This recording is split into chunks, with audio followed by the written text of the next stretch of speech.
Bom dia, boa tarde, boa noite. Esse é mais um podcast do Medicina do Conhecimento. Ciência e informação a qualquer momento, em todo lugar. Eu sou Pablo Guzmão, anestesiador. E como compartilhar é multiplicar, seguimos com dois assuntos que merecem destaque no mundo do conhecimento: bioimpedância e bioreatância.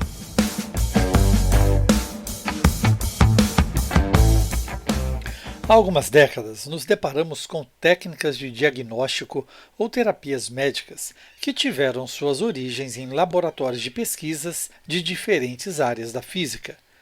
Para a anestesia, vivemos a volta com cálculos matemáticos, leis de pressões, gases, volumes, e para proporcionarmos efetividade com métodos cada vez menos invasivos, precisamos ainda mais nos aprofundar no tema física e anestesia.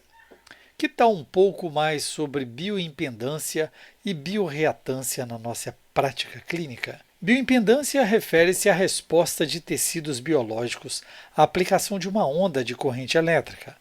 Na forma prática, é composto por uma resistência constante e uma reatância variável com o tempo. Desde o início do século XX, já se sabia que os tecidos biológicos tinham impedância elétrica específica e correlações com a atividade cardíaca começaram na década de 30 e correlações com a água corporal na década de 60. Um grande salto no entendimento da impedância torácica foi feito quando a NASA examinou o monitoramento contínuo do estado hemodinâmico de seus pilotos de aeronaves espaciais. As investigações subsequentes descreveram o modelo pelo qual o volume sistólico poderia ser derivado do sinal elétrico. Linhas adicionais de pesquisa em vários campos médicos, incluindo cirurgia cardíaca e nefrologia, também começaram a usar impedância para estimar o volume de sangue torácico. Embora a impedância elétrica seja a oposição que um circuito apresenta a uma corrente quando uma tensão é aplicada, os sistemas de bioimpedância e bioreatância padrão aplicam uma corrente elétrica de alta frequência calibrada através do tórax e medem as mudanças na saída da tensão. A relação entre as amplitudes de tensão e corrente é genericamente referida como impedância e varia em proporção inversa à quantidade de fluido no tórax. Além de alterar a amplitude de um sinal elétrico que passa pelo tórax, mudanças no volume de sangue torácico também modificam a capacidade elétrica e indutiva, isso é, a reatância, propriedades do sinal elétrico. Essa bioreatância variável com o tempo pode ser detectada como uma mudança na frequência ou fase do sinal recebido. Tradicionalmente, técnicas para medição da modulação da frequência, que chamamos de ondas FM, são inerentemente menos propensas aos ruídos, os sinais que poderiam prejudicar a medição, do que as técnicas para medir mudanças nas amplitudes do sinal, que são as ondas AM. Há uma analogia direta aqui com a diferença e qualidade entre as rádios AM e FM. Como aplicar isso na beira do leito? Não se preocupe com cálculos matemáticos e físicos. Para estimar o débito cardíaco, o tórax pode ser considerado como uma impedância variável. Sistemas médicos baseados em bioimpedância padrão aplicam uma corrente elétrica conhecida de alta frequência de amplitude no tórax por meio de 2 eletrodos e medem as mudanças resultantes na voltagem usando 2 outros eletrodos colocados em regiões adjacentes. Os sistemas tradicionais de bioimpedância usam o sinal AM, e os sistemas de bioreatância usam o sinal FM.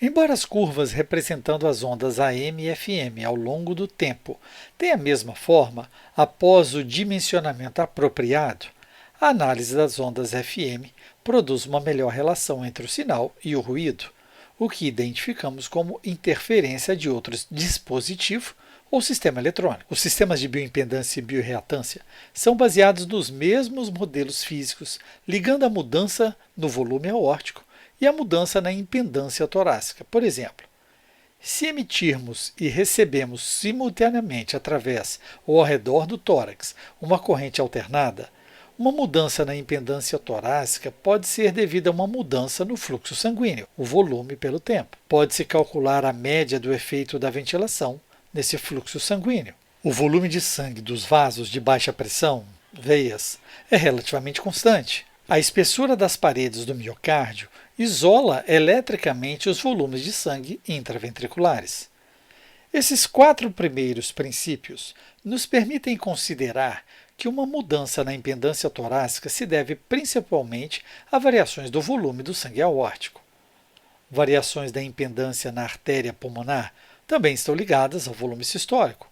Portanto, um coeficiente de proporcionalidade pode ser determinado para interrelacionar as alterações na impedância com alterações exclusivas do volume de sangue aórtico. Alguns outros princípios são também levados em consideração. A aorta pode ser considerada um cilindro de comprimento constante.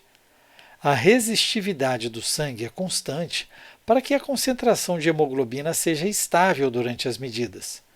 Quando a hemoglobina está fora da faixa normal, mais estável, o impacto de altas e baixas concentrações de hemoglobina pode ser corrigido. Para melhorar a confiabilidade da estimativa do débito cardíaco, fatores de calibração multivariáveis se fazem presentes, usando como base idade, sexo, altura, peso, área de superfície corporal, índice de massa corpórea e, se possível, hematócrito e pressão da artéria pulmonar. Em relação à bioimpedância, temos a tecnologia disponível em vários modelos.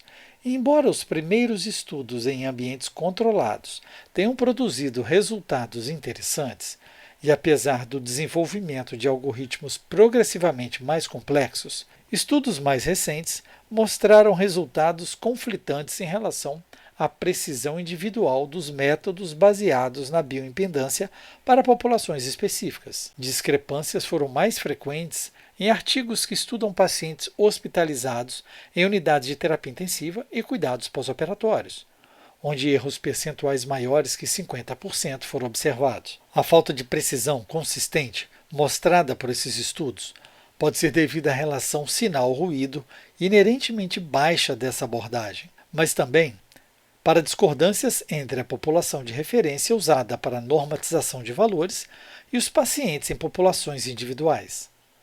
De fato, se o valor de débito cardíaco é verdadeiro ou não, sua variação pode ser rastreada e qualquer mudança pode ser detectada, valendo-se da tendência dos valores para a tomada de decisão. Em relação à bioreatância, a tecnologia é limitada a 2 produtos. 2 estudos de validação iniciais foram realizados em pacientes pós-cirúrgicos de cirurgias cardíacas na mesma população de pacientes dos quais fatores de calibração foram usados. O primeiro estudo incluiu um corte de 119 pacientes e o equipamento de monitorização da bioreatância foi comparado à termodiluição contínua. No primeiro estudo, o viés foi analisado de forma otimizada durante 40 períodos de termodiluição estável para minimizar os efeitos de ambas as mudanças naturais no débito cardíaco e diferenças de tempo de resposta dos 2 dispositivos. Esta parte de estudo incluiu mais de 9.000 valores de débito cardíaco mensurados minuto a minuto. O desvio médio interpaciente foi insignificante, 160 ml por minuto. E a variabilidade de 2 desvios padrões estava próximo de 1 litro por minuto. Em relação a todas as medidas do débito cardíaco, minuto a minuto, valores de 80% deles tiveram um desvio menor que 20%. Os erros aleatórios das medições foram avaliados pela variabilidade dos valores em torno da inclinação da linha de tendência do débito cardíaco. Foi sistematicamente mais alto para o dispositivo de bioreatância, 12, mais ou menos 7%, versus 14, mais ou menos 4%, em relação com a termodiluição contínua. Durante períodos de aumento do débito cardíaco, o tempo de resposta da bioreatância foi de 3 minutos mais rápido do que a termodiluição contínua, e a amplitude da resposta foi comparável. Finalmente, a sensibilidade para detectar mudanças significativas direcionais do débito cardíaco e sua especificidade foram de 93%. Embora o desvio padrão médio entre pacientes fosse desprezível, os primeiros estudos mostraram que um erro sistemático individual, um desvio maior que 20%, pode ser encontrado em até 20% desses pacientes. O erro sistemático também chamado de desvio sistemático, é um erro consistente e repetido associado a um equipamento ou um projeto de experimento falho. Esses erros geralmente são causados por instrumentos de medição calibrados incorretamente ou usados incorretamente.